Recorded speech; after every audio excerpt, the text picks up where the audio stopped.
जय श्री कृष्णा। आज पठ धातु लट लकार के बारे में बताएंगे। लट लकार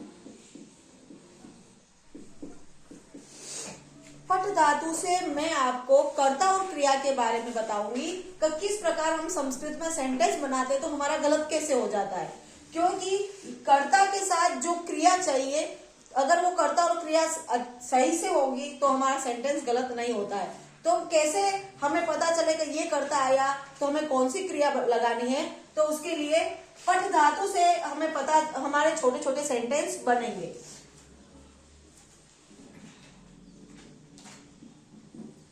एक वचन, द्विवचन,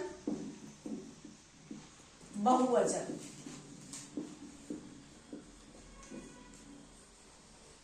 और पुरुष। पुरुष संस्कृत में 3 प्रकार के होते हैं। प्रथम पुरुष, मध्यम पुरुष, उत्तम पुरुष। और वचन भी संस्कृत में 3 होते हैं, एक वचन, द्विवचन, बहुवचन। हिंदी में 2 ही होते हैं, एक वचन और बहुवचन। संस्कृत में ये द्विवचन अलग से होता है। अब प्रथम पुरुष में आया पठति, पठतः, पठन्ति, पठति, पठत, पठन्ति। मध्यम पुरुष में आएगा पठसि, पठतः, पठत। उत्तम पुरुष में आएगा पठामि, पठावः, पठामह। कितनी बार क्या होता है कि बच्चे लिख तो लेते हैं लेकिन कहाँ हमें विसर्ग लगाना है ये भूल जाते हैं। और संस्कृत में मेन अनुस्वार और विसर्ग ही होता है, तो हमें विसर्ग का लगाने तो थोड़ा सा ध्यान रखना है कि जहां जहां विसर्ग लगता है वो एल बनेगा। यदि द्विवचन से यदि एल बनता है तो जहां तक एल बनता है वहां विसर्ग लगता है। ये एक शॉर्ट ट्रिक है विसर्ग याद करने की, विसर्ग हमें कहाँ लगाना है। तो ये एल याद रखो, ये शॉर्ट ट्रिक से पता चल जाएगा कि हमें यहाँ विसर्ग लगाना है। क्योंकि यदि बच्चे विसर्ग नहीं लगाते हैं, कितनी बार भूल जाते हैं, तो इसके नंबर कट हो जाते हैं। अब हमें कैसे पता चला कि ये कर्ता अगर ये है तो हमें क्रिया यह लगानी है। तो इसका एक है पठति, पठत, पठन्ति।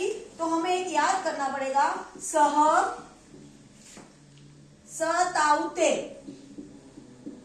सताउते ये कर्ता है।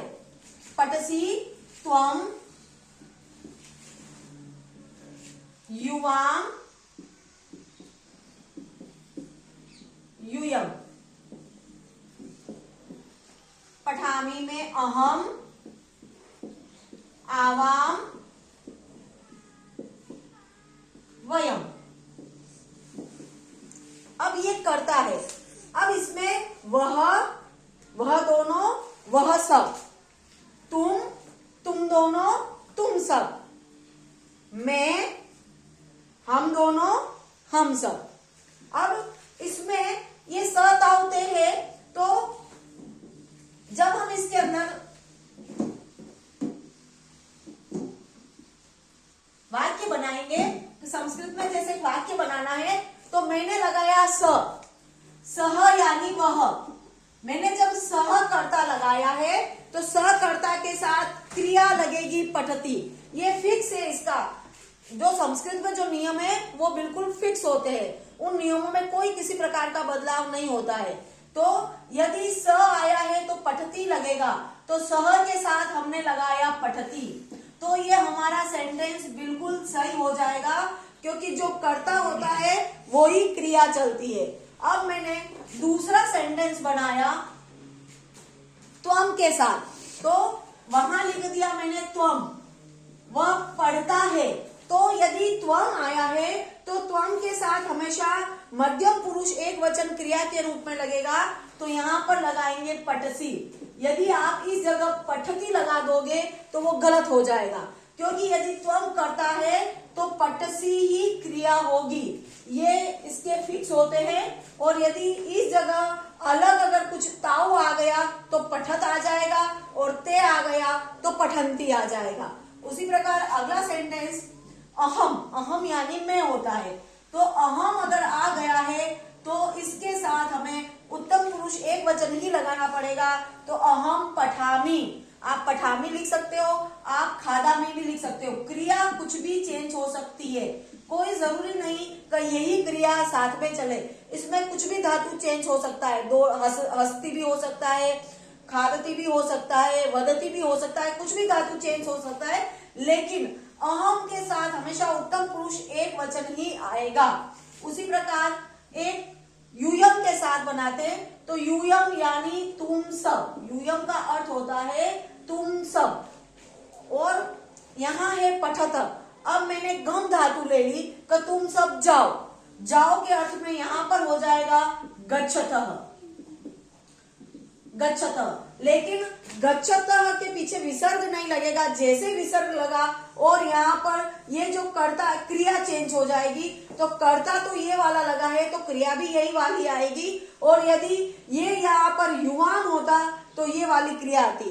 तो आपको सिर्फ ये वाला सताउते त्वम यूयाम यूयम अहम आवाम वयम, आपको ये याद करना है। इतना सा यदि आप याद कर लोगे तो आपकी क्रिया ऑटोमेटिक सही हो जाएगी, और आप जो कर्ता होगा तो उसके अकॉर्डिंग आप क्रिया लगाओगे, तो आपके जो हिंदी से संस्कृत बनाने के जो सेंटेंस आते हैं वो बिल्कुल आपके सही हो जाएंगे। सह का अर्थ वह होता है, ताऊ वह दोनों, और ते वह सब। त्वम, त्वम का अर्थ होता है तुम, युवाम तुम दोनों।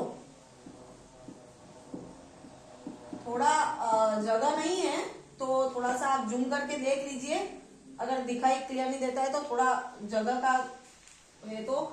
और यूयम यानी तुम सब। अहम मैं, आवाम हम दोनों,